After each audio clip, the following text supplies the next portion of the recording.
प्रयास करती बघाय खास लेखन करती बघाय खास शब्दांची ही करुणी हरास सजविती वृत्त तरुणी प्रयास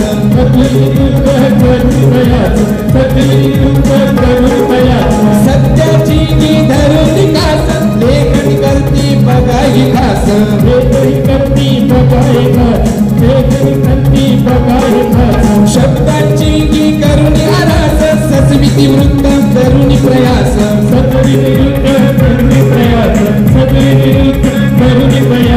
अन्यायाच्या विरुद्ध करती लेखणीचा प्रहार अन्यायाच्या विरुद्ध करती लेखणीचा प्रहार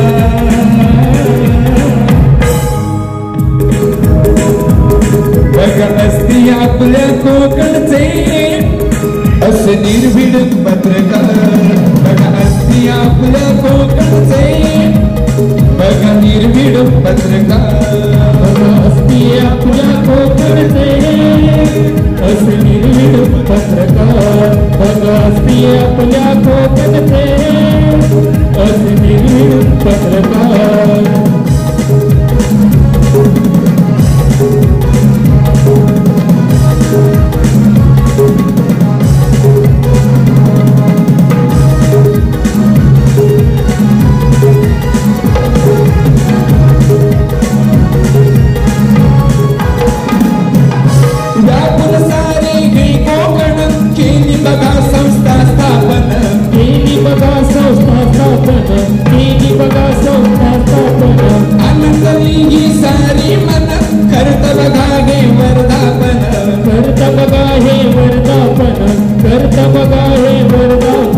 या संस्थेचं पहिलं वर्धापन दिन सोहळा आणि या निमित्ताने या ठिकाणी समाजातील सर्व जी समाजासाठी अविरतपणे झटणारी मंडळी आहेत समाजासाठी वेगवेगळ्या क्षेत्रात कार्य करणारी मंडळी आहेत अशा दिग्गजांचा या ठिकाणी सन्मान या ठिकाणी कोकण मराठी पत्रकार संस्थेच्या वतीने करण्यात येते आणि म्हणून म्हणतोय व्याकुल सारे हे कोकण केली बघा संस्था स्थापन केली बघा संस्था स्थापन केली बघा संस्था स्थापन आनंदली की सारी मन करत बघा हे वर्धापन करत बघा हे वर्धापन करत बघा हे वर्धापन आणि ज्यांनी या सर्व पत्रकारांची कोकणवासीय पत्रकारांची एकत्रित जी मोठ बांधली ते म्हणजे बिरवटकर साहेबांनी म्हणून म्हणतोय बिरवटकर साहेबांचे हो स्वप्न सारे साकार बिरवटकर साहेबांचे हो स्वप्न सारे साकार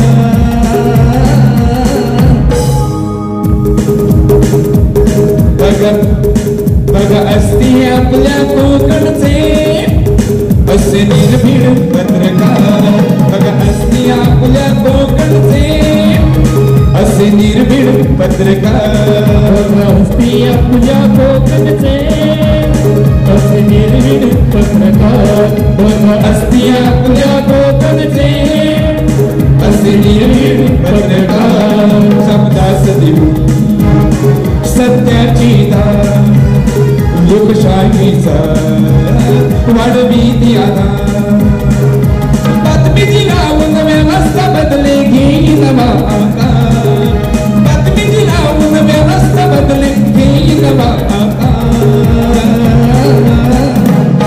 बघ असती आपल्या कोकणचे असे निर्भीड पत्रकार बघ असती आपल्या कोकणचे असे निर्भीड पत्रकार असती आपल्या कोकणचे असे निर्भीड पत्रकार असती आपल्या कोकणचे असे निर्भीड पत्रकार शब्दास देऊन सत्याची धार लोकशाहीचा वाढवी ती आधार बातमीची लावून व्यवस्था बदले घेईन आकार बातमीची लावून व्यवस्था बदले घेईन बघ असती आपल्या कोकणचे असे निर्भीड पत्रकार बघ असती आपल्या कोकणचे असे निर्भीड पत्रकार असती आपल्या कोकणचे असे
त्याबरोबर पुढच्या संख्यामध्ये प्रमुख कार्यवाह आमचे कोकण मराठी पत्रकार संस्थेचे प्रमुख कार्यवाह माननीय श्री दिलीप साहेब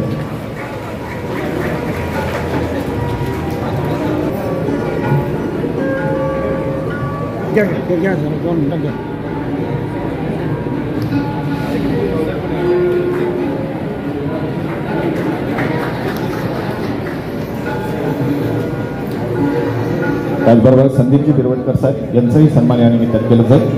मी निरीक्षक विभव बिरवटकर यांना विनंती करतो. यांच्या शुभ हस्ते डॉक्टर सुब्रत खांडेकर साहेब यांचा या ठिकाणी सन्मान केला जाईल. ज्येष्ठ पत्रकार संस्थापक दैनिक प्रहार.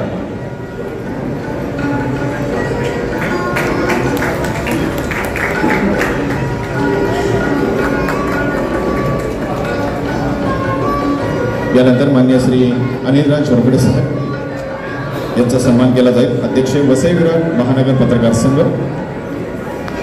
सन्मान करण्याकरता मी दिलीपजी शेडगे साहेब यांना विनंती करतो की आपण हा सन्मान करावा. संयुक्त कार्यवाह माननीय श्री दिलीप शेडगे साहेब यांच्या शुभ हस्ते हा सन्मान केला जाईल.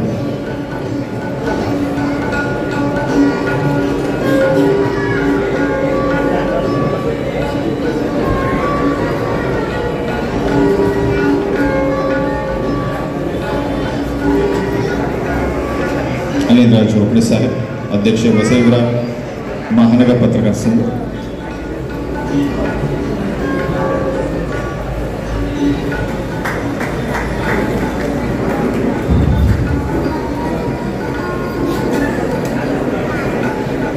त्याचबरोबर माननीय श्री संदीप बिरवटकर साहेब यांनाही विनंती आपण व्यासपीठावर यावं. यानंतर पुढचा सन्मान असेल माननीय श्री विजयकुमार भोसले साहेब यांचा या ठिकाणी या निमित्ताने सन्मान केला जाईल. विजयकुमार भोसले साहेब.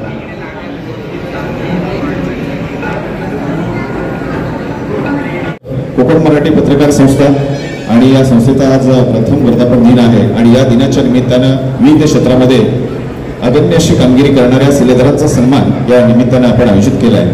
दादांच्या उपस्थितीमध्ये हा कार्यक्रम संपन्न होतो आणि या कार्यक्रमाचे निमंत्रक ज्यांच्या माध्यमातून या कार्यक्रमाला आपण सगळेजण पोहोचला ते कोकण मराठी पत्रकार संस्थेचे संस्थापक अध्यक्ष माननीय एकनाथजी बिरोडकर साहेब यांना विनंती करतो की अगदी 2 शब्दामध्ये या कार्यक्रमाचं आपण प्रस्तावित सादर करावं. माननीय श्री एकनाथजी बिरोडकर साहेब.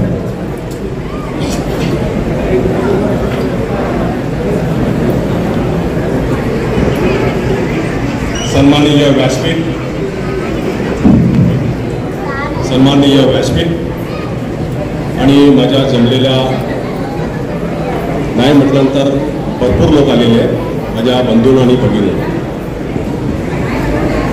कोकण मराठी पत्रकार संस्था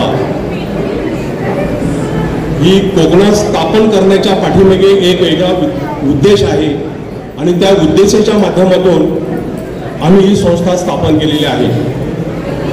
कोकणातल्या तमाम माझ्या पत्रकार बंधूंनी एकत्र यावं आणि एकत्र येऊन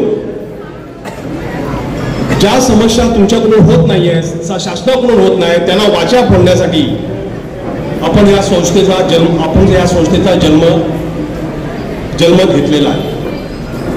मित्रांनो, पुरस्कर्ते आहेत. मान सन्मान प्रत्येकाचा होत असतो. आमदार खासदारांचा नेहमीच होत असतो. पण तुमच्यासारख्या सामान्य माणसांचा मान सन्मान केव्हा होणार हा एक मोठा प्रश्न आहे. प्रत्येक जण येतो, अरे बाबा त्या खासदाराचा झाला, त्या आमदाराचा झाला, त्या मंत्र्याचा झाला, आमच्या युगदादांचा पावलोपावली सत्कार होतोय, खासदारांचा होतोय. हे त्यांचं म्हणजे त्यांनी मिळवलेल्या आपल्या मेहनतीच्या फळाचं ते चीज आहे. पण तुमचा मान सन्मान केव्हा होणार? माझ्या कोकणवासियांचा मान सन्मान केव्हा होणार? त्या दृष्टिकोनातून पत्रकारिता आणि पत्रकारितेच्या माध्यमातून सामाजिक क्षेत्रात जे उल्लेखनीय कामगिरी करणाऱ्या माझ्या बांधवांचा हा सत्कार आहे असं मी समजतो. आज ज्या काही पत्रकार आहेत, समाजसेवक आहेत, कामगार नेते आहेत, आमचे नरेश गिरवाडकर आले, अतिशय लढवाई नेता, अंगावर गोळ्या झेडून गेलेला नेता. आता त्यांच्याबद्दल आमचे अँकरिंगवाले तुम्हाला सांगतीलच. परंतु अशा मान्यवर आणि हे सगळी कोकणातली मंडळी आहे, हे विशेष. मी दुसरा कोकणाव्यतिरिक्त कुठच्याही पुरस्कर्त्याला मी स्थान दिलेलं नाही. दादा, हे तुमच्या माहितीसाठी तुम्हाला मी सांगतोय. आनंद एवढाच आहे की माझ्या कोकणवासियांना हा न्याय मिळाला पाहिजे, त्यांना मान सन्मान मिळाला पाहिजे. आणि त्या दृष्टिकोनातून ही संस्था प्रत्येक वर्षी, या वर्षी तो पहिला वर्धापन दिन आहे, आता प्रत्येक वर्षी हा वर्धापन दिन साजरा केला जाईल. याची फक्त प्रत्येक कोकणवासियांनी नोंद घ्यावी. माणूस जन्माला येतो, त्याचा कर्तव्य करतो, निघून जातो. आयुष्यामध्ये आपले 3दा सत्कार होतात. एक, तुम्ही जन्माला येताय तेव्हा, म्हणजे तुमचा वारसा होतो तेव्हा. दुसरा सत्कार तुमचा केव्हा होतो की तुमचा लग्न होतो तेव्हा. आणि तिसरा सत्कार तुमचा होतो तुम्ही ज्यावेळी ह्या जग सोडून जाता, जय राम श्रीराम करून ज्यावेळी निघून जाता, हा तुमचा शेवटचा सत्कार असतो.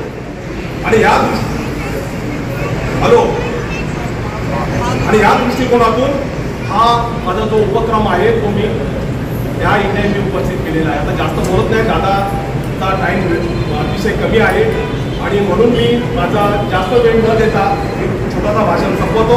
जय हिंद, जय महाराष्ट्र. कोकण मराठी पत्रकार संस्था आणि या संस्थेचा आज प्रथम वर्धापन दिन आणि त्या निमित्तानं विविध क्षेत्रामध्ये उल्लेखनीय कामगिरी करणाऱ्या सगळ्या शिलेदारांचा पुरस्कार देऊन सन्मान केला जाईल अशा प्रकारचा हा कार्यक्रम आहे. आणि या कार्यक्रमाच्या निमित्तानं आज आपण विचारमंचावर पाहतोय महाराष्ट्र राज्याचे गृहराज्यमंत्री माननीय श्री नामदार योगेश दादा पवार साहेब. आपणास विनंती करतो की आपण आमच्या कोकण मराठी पत्रकार संस्थेच्या या वर्धापन दिनाच्या निमित्तानं शुभेच्छा द्याव्या आणि आमच्या सगळ्या सत्कार मूर्तींचं आपण अभिनंदन करावं.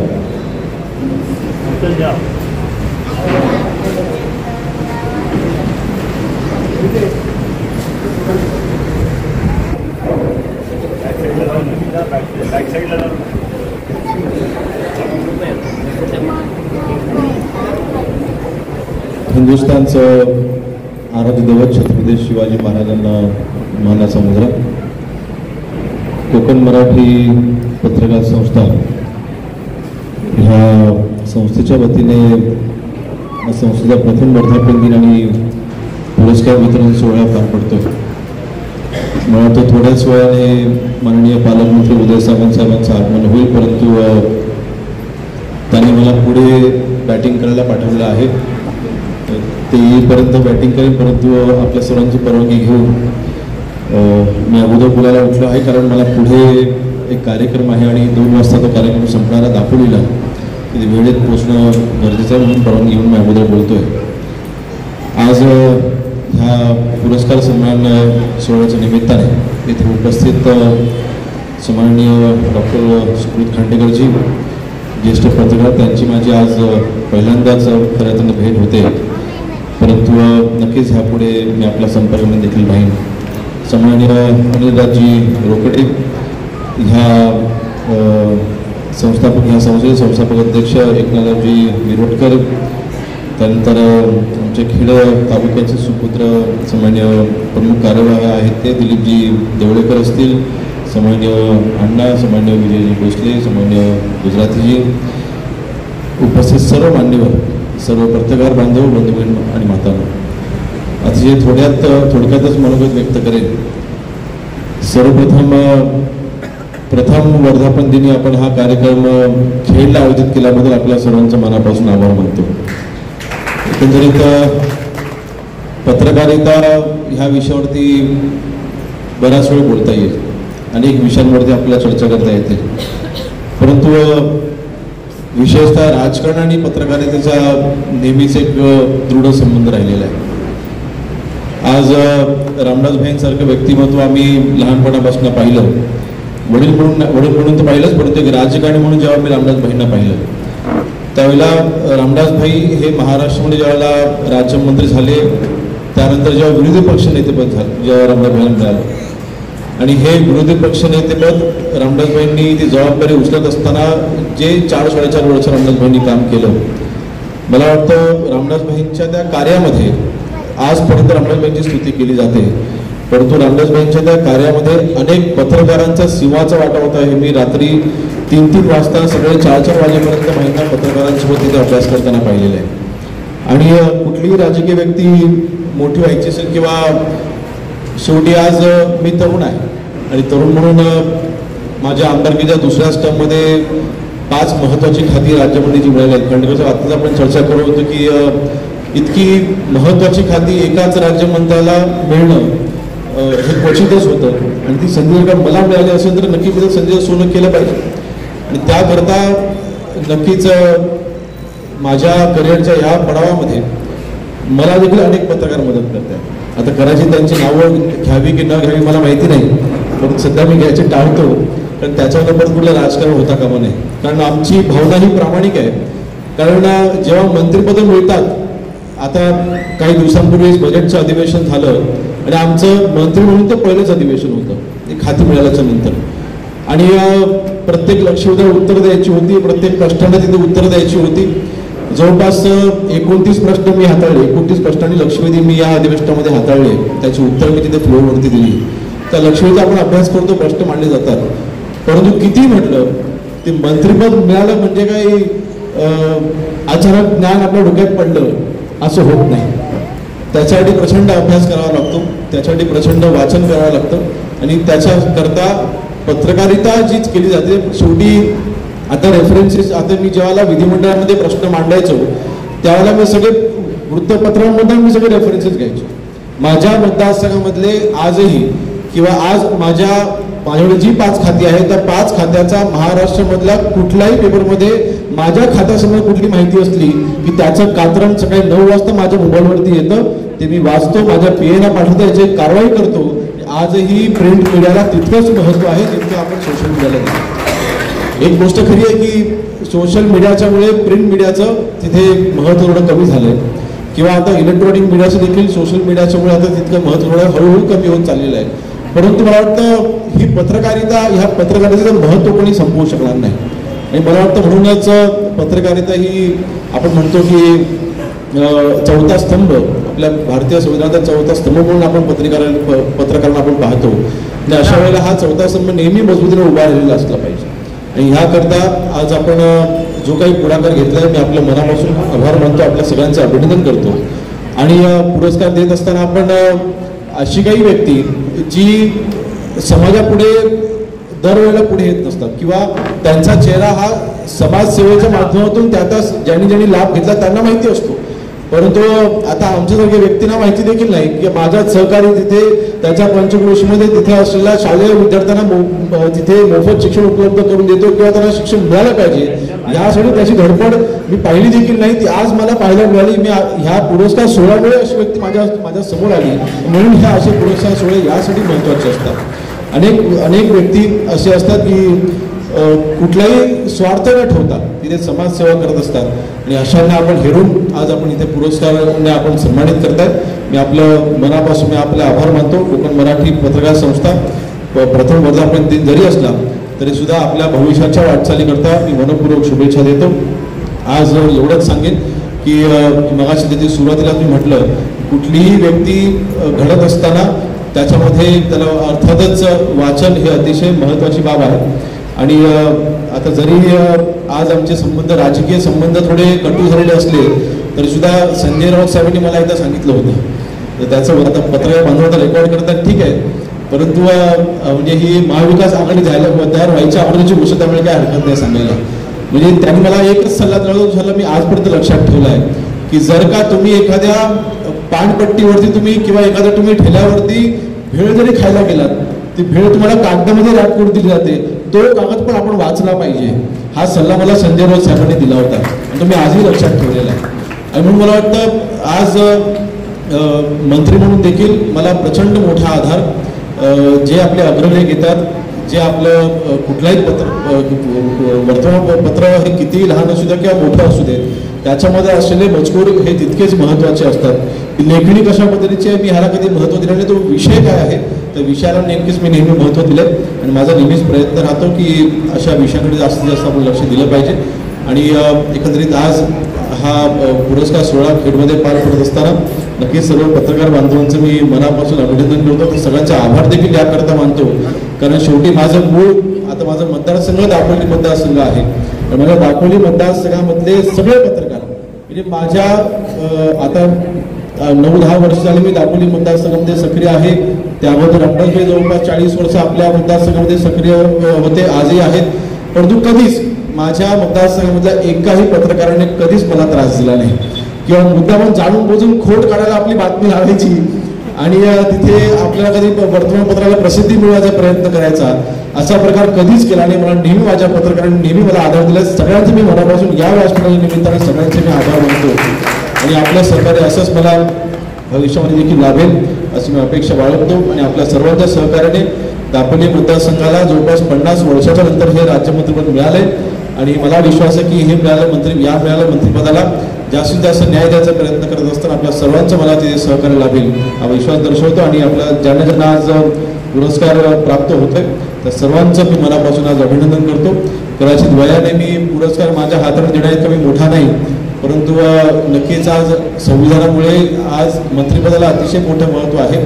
त्या पदाला सन्मान आहे आणि त्या पदाला आपण सन्मान राखून मला तो आपण अधिकार दिला त्याबद्दल मी आपले मनापासून आपले आभार मानतो आणि सर्वांना मनपूर्वक शुभेच्छा नित्यास थांबतो. जय हिंद, जय महाराष्ट्र. नरेश बिरवटकर साहेब कामगार पुरस्कार, ज्यांनी कामगार क्षेत्रामध्ये अतिशय उल्लेखनीय कामगिरी केली ते माननीय श्री नरेश बिरवटकर साहेब यांचा या ठिकाणी पुरस्कार देऊन आपण सन्मान करणार आहोत. नरेश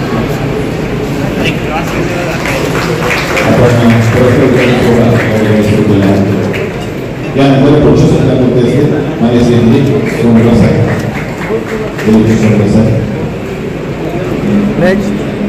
सहभागभूषण दिलीप सोमवार साहेब.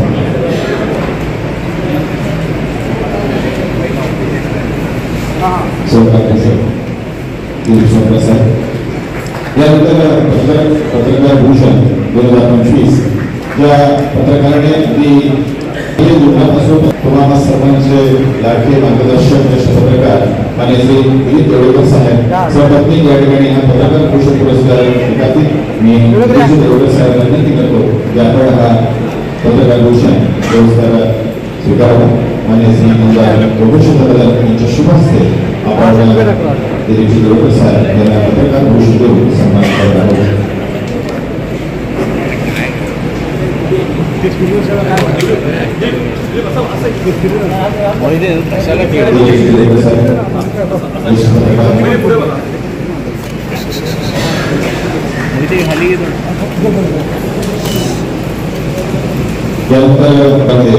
खेळमध्ये क्रांती घडवून आणणारे श्री नंदकुमार गुजराती सर यांना आज आपण कोकण मराठी पत्रकार संस्थेच्या वतीने जीवन करून पुरस्कार देऊन त्यांचा या ठिकाणी आपण सन्मान करत आहोत. अखंड जीवन त्याने वेचलेलं आहे असे माननीय श्री आपल्या खेळमध्ये असणारे माननीय श्री नंदकुमार गुजराती साहेब.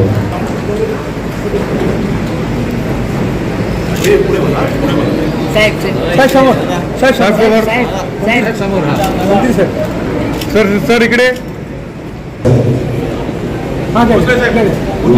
सन्मान केले सन 2000 मध्ये गरजवंत तसेच कोविड परिस्थितीतील शाळांमध्ये याला आपण आज गावाच्या शुभ हस्ते जीवन पुरस्कार देऊन त्यांचा सन्मान करत आहोत.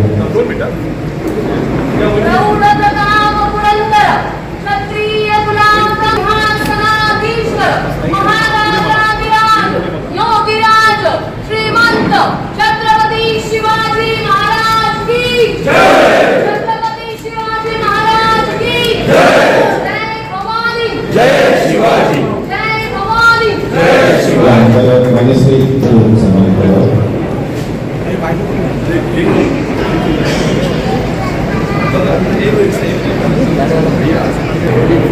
उच्च संख्या होती असतील समाजभूषण प्रदीप जाधव साहेब.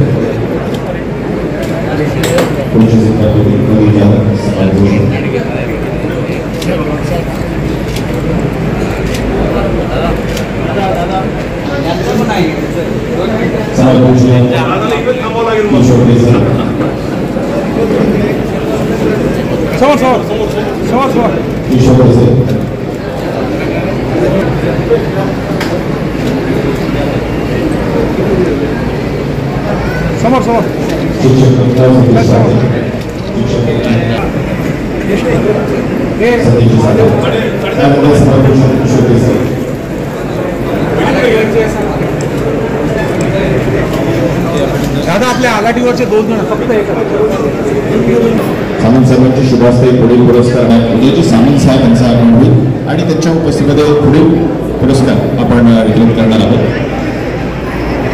यानंतर आपल्याबरोबर संवाद साधण्याकरता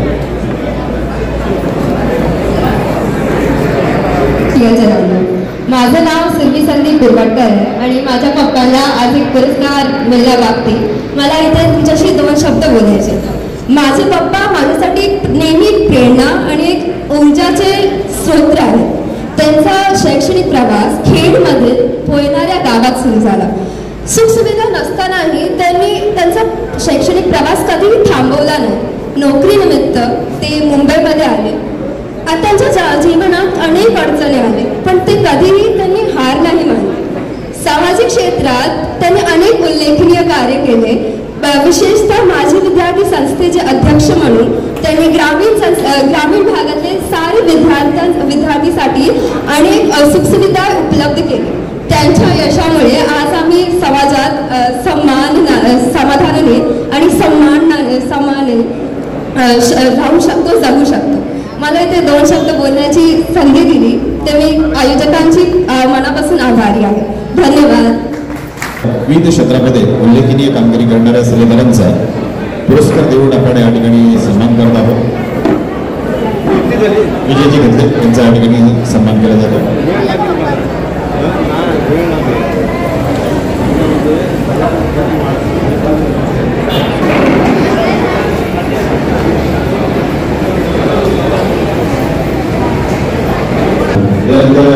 चंद्रकांत गोळी यांचा सन्मान केला जातो. चंद्रकांत गोळी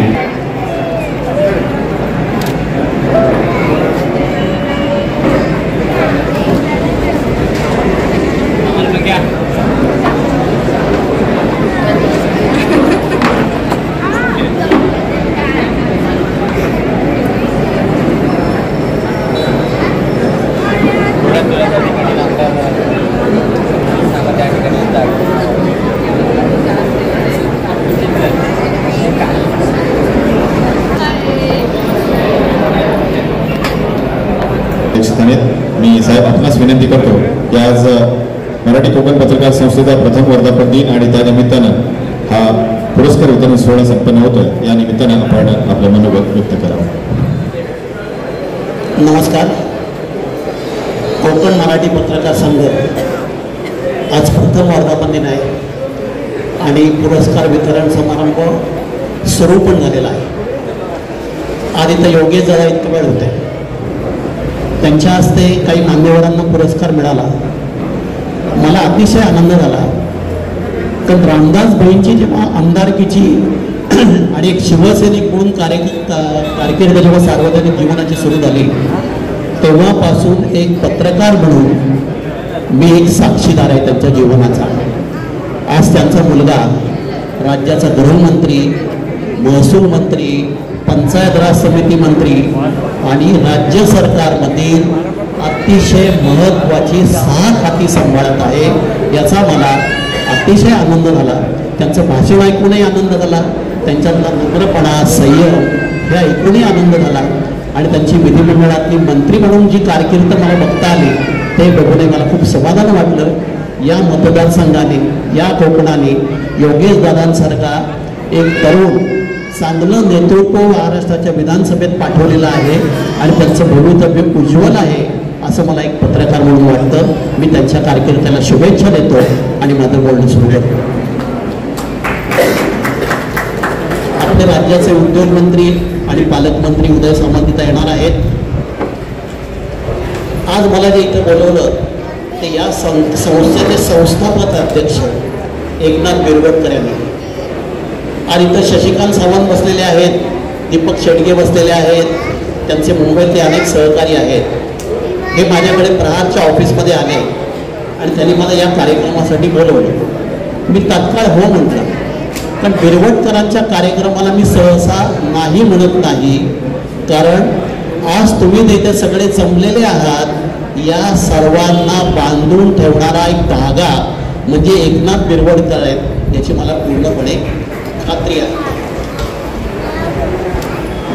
बिरवटकरांनी आजवर अनेक संस्था निर्माण केल्या, अनेक संघटना निर्माण केल्या आणि या माध्यमातून साहित्यिक, पत्रकार, कलावंत म्हणजे वेगवेगळ्या भागातले शोधून जे प्रसिद्धीपासून दूर आहेत, जे काही ध्येयवर्ती वृत्तीनं काम करतायत अशांना शोधून त्यांचा सत्कार करतात, त्यांचा सन्मान करतात, त्यांचा गौरव करतात. आणि अशा कार्यक्रमामध्ये आज खेडसारख्या ठिकाणी मला तुमच्या आनंदात सहभागी होण्याची संधी मिळाली म्हणून मला सुद्धा अतिशय आनंद आहे. मी स्वतःला भाग्यवान समजतो. तेव्हा कळतं आमच्या बातम्या येत आमच्या बातम्या येत. आत्ताच मी एका जिल्ह्यामध्ये पत्रकारांची बैठक घेतली. माझे तालुक्याचे 15 वार्ताहर हजर होते. तेव्हा मी जेव्हा 2-4 लोकांनी सांगितलं आम्हाला पुरेशा बातम्या येत नाही, तेव्हा 15पैकी दररोज बातम्या पाठवणारी फक्त 5च मला आढळले. बाकीचे आठवड्यातून एकदा किंवा 2दा पाठवतात असे सुद्धा पत्रकार आहे. असं जर असेल तर आपलं वर्तमानपत्र कसं वाढणार याचा मला विचार करता येतो. दुसरी गोष्ट इंग्रजीमध्ये भाषांतर करावं लागत नाही. आम्ही जेव्हा पत्रकारिता सुरू केली तेव्हा PTI UNI या संस्थांच्या बातम्यांची भाषांतर करावी लागायची. आज जे तुम्हाला ABP माझा, TV9, झी24 तास हे सगळे मराठी चॅनल्स आहेत, त्याच्यावर बातम्या येतात. त्याच कॉपी पेस्ट करून अनेक वृत्तपत्रामध्ये दुसऱ्या दिवशी हेडिंग सकट आपल्याला बघायला मिळतात. ही काही चांगली गोष्ट नाही. ते TV वर बघितलेलं आहे, जी वाक्य बघितलेली आहे, जे मथळे बघितलेले आहेत तेच जर का दुसऱ्या दिवशी वाचकांपुढे देणार असू तर वर्तमानपत्राचं भवितव्य हे काही चांगलं नाही असं मला वाटतं. आज प्रत्येकाकडे स्मार्टफोन आहे, अनेक लोकांकडे 2-2 सिम कार्ड आहेत. आज देशामध्ये स्मार्टफोन धारकांची संख्या 85 कोटी आहे. इंटरनेट सुविधा 60 कोटी लोकांकडे आहे आणि फेसबुक अकाउंट्स ही 30 कोटी लोकांकडे आहे. TV हा जर राक्षस आहे असं म्हटलं तर सोशल मीडिया हा महाराक्षस आहे असं मला वाटतं. आणि व्हॉट्सअप हा जो प्रकार आहे तो कोणीही कधीही केव्हाही हँडल करत असतो. तर व्हॉट्सअप हा शार्क मासा केला डायनोसॉर सारखा आहे. अगदी जेव्हा मोबाईल सुरू झाले 90च्या दशकामध्ये 1990 त्यावेळेला एका कॉलला 1 मिनिटाला 16 ते 18 रुपये कॉलची किंमत होती. आता तुम्हाला 3,900 आणि 4,000च्या आत 5Gचं वर्षभराचं पॅकेज मिळतं. वाटेल तेवढे कॉल करा, रात्रंदिवस व्हॉट्सअप वापरा, त्याच्यावर सगळ्या प्रकारची सुविधा सोशल मीडियावर आहे. त्यामुळे वर्तमानपत्राकडे कोण वळणार असा माझ्या पुढे प्रश्न आहे. आणि इथला प्रत्येक माणूस पत्रकार झालेला आहे. त्याला बातमीदारांनी वार्ताहरांनी त्यांनी बातमीची काही गरज नाही. पण माझ्यासमोर बसलेल्या ते तुम्ही आहात, तुम्हाला जे वाटतं ते तुम्ही दुसऱ्याला पाठवता, दुसऱ्याला आवडलं की तो तिसऱ्याला पाठवतो. आणि एकदा फॉरवर्ड जर्नलिझम सुरू झाला की एका क्षणात या देशातून त्या देशात, या गावातून त्या गावात, या घरातून त्या घरात फटाफट सगळं पोहोचत असतं. त्यासाठी वर्तमानपत्राची कोणाला गरजच राहिलेली नाही आहे. म्हणून मग वर्तमानपत्र वाचली जात नाही असं मला वाटतं. मगाशी योगेश दादाने जरूर सांगितलं याच पत्रकारांचं वाचन खूप कमी आहे. सत्य आहे. तर आम्हीच वाचलं नाही ते आम्ही लोकांना काय सांगणार. मला असे अनेक पत्रकार माहिती आहेत ते इतर पेपर वाचतच नाही. म्हणजे माझ्या पेपरशिवाय दुसरा पेपर बघायचा नाही. एवढंच नाही तर माझ्या पेपरमध्ये काय अग्रलेख आहे, माझ्या पेपरमध्ये कोणता लेख आहे, पहिल्या पानावर कुठली हेडलाईन आहे, पहिल्या पानावर अँकर कुठला आहे, फोटो कुठला आहे, हे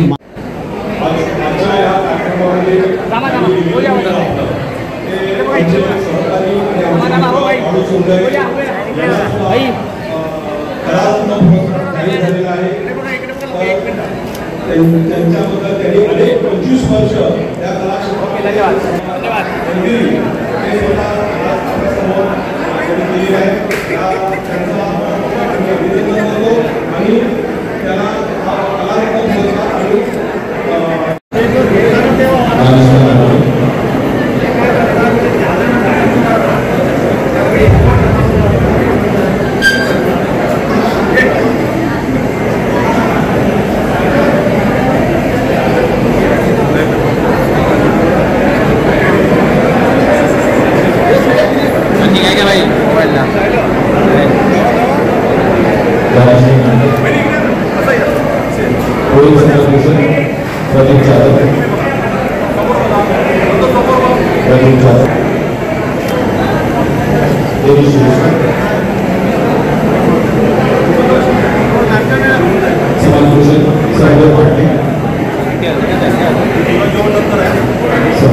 मॅडम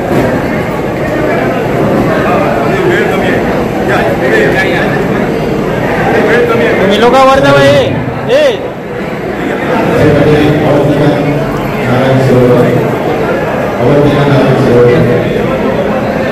ओके चला नेक्स्ट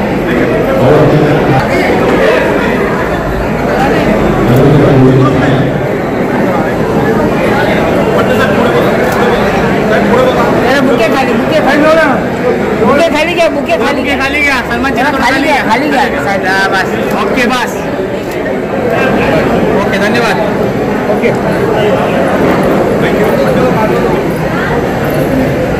घ्या नेक्स्ट हे कोण नाव आहे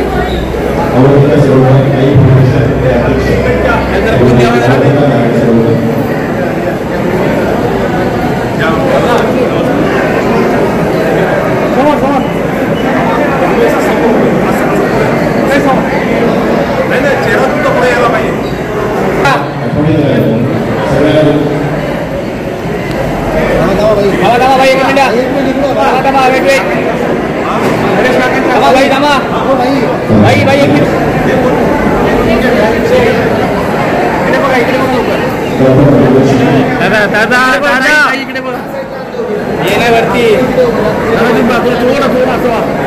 गाडी चपलाची गाडी किती